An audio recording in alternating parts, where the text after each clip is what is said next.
Hey there, Tundra Nation, and welcome back to the channel. Today on Tundra Tactical, we're going to dive into the world of various military occupational specialties and what they say about you. So sit back, polish those boots, and let's start the show.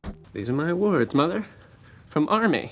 Starting off, we're going right to the primary MOS that most people think of when they think Army. That's right, it's the 11 Bravo, also known as the Infantry. This is the job that most high school athletes with low GPAs get assigned. I say assigned because in most cases when joining the military, if you're smart, you get a contract in writing stating exactly what you're going to be doing for your duration with Uncle Sam. The dumb ones just sign the papers without reading anything, and 7 months later, they're on the other side of the planet, realizing that camping with MREs and shooting guns could have been done at home with about half the danger. When the recruiter told them they'll be sweeping the desert, they had visions involving night vision and lasers and belt-fed machine guns. When they actually got deployed, they got sent to a base well behind the front lines and were handed a broom. My life sucks! The average discharge grunt has an early 2000s model pickup truck with at least 3 partial bottles of ibuprofen somewhere hidden inside of it, with one of them being directly under the Maine registration paperwork in the glove box.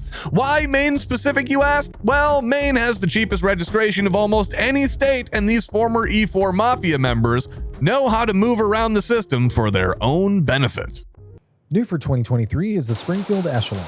This striker-fired polymer frame pistol features Springfield's new variable interface system for mounting multiple optic footprints and the serialized cog fire control for inserting into multiple frames. Find out more at springfield-armory.com. And PWS, who is now offering their advanced BDE suppressors in 4 caliber options: 7.62, 9mm, 22, and 5.56. These suppressors offer revolutionary sound control, all while remaining lightweight and tough. They're easy to clean, easy to install, and easy to maintain. These suppressors will make shooting even better than it was before. Click the link down in the doobly-doo. The one group of people on base that the grunts hate interacting with the most is the 31 Bravos, aka the military police. These were the most bullied kids in school, no real athletic talent to speak of, and most likely either were or dated a band geek.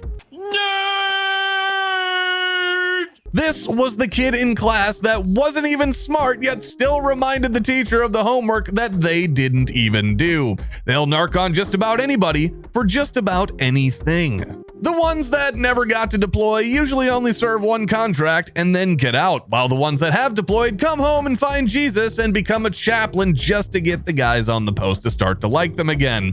The only joy they get in life is from ruining the good-natured fun of the lower enlisted and writing tickets to officers for the most petty of infractions.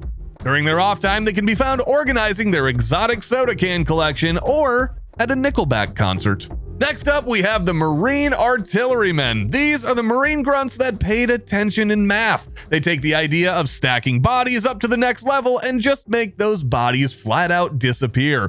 If you're looking to pockmark a grid square worse than the acne-filled sophomore pictures you took, turn to these guys. That is, if you can find them before they get back to tanning and trying to get those E4 Mafia guys to score them some more testosterone. Forever locked in a contest with the infantry on who has the bigger body count, they try to prove their worth by going drink for drink when on leave. Their diet consists mostly of beef jerky and creatine. What, you thought I was gonna say crayons? Come on. Gotcha. Speaking of diet, we have the Marine Food Service Workers. These are the ladies and gentlemen that give those crayons some sweet, sweet flavor.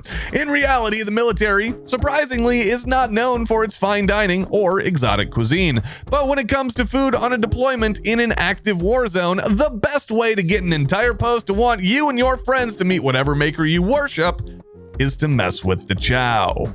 When you ask any frontline service member who their favorite person is, well, they're often going to say the chappie or doc or maybe even the helo pilots. But deep down inside, they all love the guy or gal that gives them the food and fuel necessary to keep the lead going downrange. Plus, where else are they going to get their fruit for that Foot Locker hooch they got taught how to make by that one guy in the unit that had a sketchy past and got a felony waiver? Speaking of supplies, we have the Marine Supply Administration next. These are the guys that signed up for the uniform in the Dodge Charger but lacked the desire for direct combat. They didn't enlist right out of high school? No, come on, that's for rookies. They enlisted 2 years after working a warehouse job and got a forklift certification, but still no health insurance. They took their forklift certification down to the recruiters and told them they are autistic as shit and like to stack boxes. I'm autistic as shit. These are the OCD members of the fighting force. They will deny you the use of even a single number 2 pencil without the right signature from the correct officer.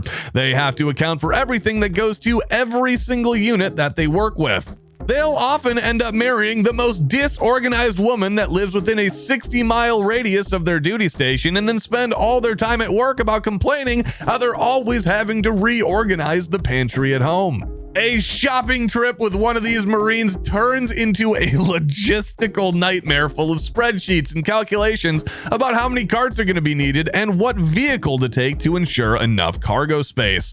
Relax, my guy. You're just going to get bananas and diapers from Walmart. Moving on to the Air Force, we have the only job that might actually be cooler than the infamous Pararescue, the Combat Controller, or CCT. These guys are regular special forces, but with the ability to call in any friendly aircraft in the area to drop warheads on foreheads.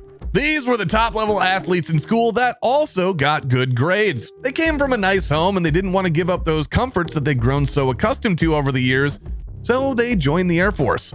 Anytime you hear about an Army Ranger or some Navy SEALs getting air support during a mission, it's because one of these guys decided to put down their salad fork and leave the hotel so they could get out and try to shake off that Chair Force moniker. Their medical equivalent is the Air Force PJ or Pararescue. These guys have one basic job: jumping out of aircraft into hostile territory to find injured soldiers and bring them back, all while flatlining the pulse of any hostiles trying to prevent them from doing their job. They are so good at their jobs, they could jump into an Idaho wildfire and bring a potato back to an unbaked state. Both CCT guys and Pararescue guys are basically the same. They drive a new model Audi or maybe a BMW and spend most of their downtime crushing kids in Call of Duty. After leaving the military, they'll spend more time painting Warhammer 40K figurines than they do with their own families. That brings us basically to any job in the Coast Guard. Listen, there are 2 types of coasties for the most part. The ones that grew up near the ocean, like Boston, Long Island, or California, and the ones from the middle of the country that think an Olympic-sized swimming pool is a lot of water. Either way, these are the kids in school that would have become military police but wanted a 0% chance of deploying overseas. Their whole job is basically being the beach narcs, running down drug submarines, which admittedly is kind of cool, and rescuing middle-aged dudes that tried to sail through a storm. They drive pickup trucks that have never carried anything over 80 pounds in it because they don't want to scratch that rhino lining they paid to have put in. No day at the pool with the kids would be complete without a safety brief from dad and no less than 3 life jackets or approved flotation devices per child. These coasties aren't worried about mom as much since they already had some installed on her, taking her from a 6 to a solid 7.3. It's a boob implants. It was a boob joke. And then we have the National Guard, aka Nasty Girls. These are the guys that will never marry because of their fear of commitment to anything except their Fish cover band that they've been a part of since high school. They just know that by the time their contract ends, they are going to have that record deal. Every hobby they get into is something that they're only ever going to do for a couple of weekends before moving on to something else. Oh, and I know you Navy guys are just waiting for me to start in on you, but it's not your time. You're just going to have to wait till June, bud. Subscribe.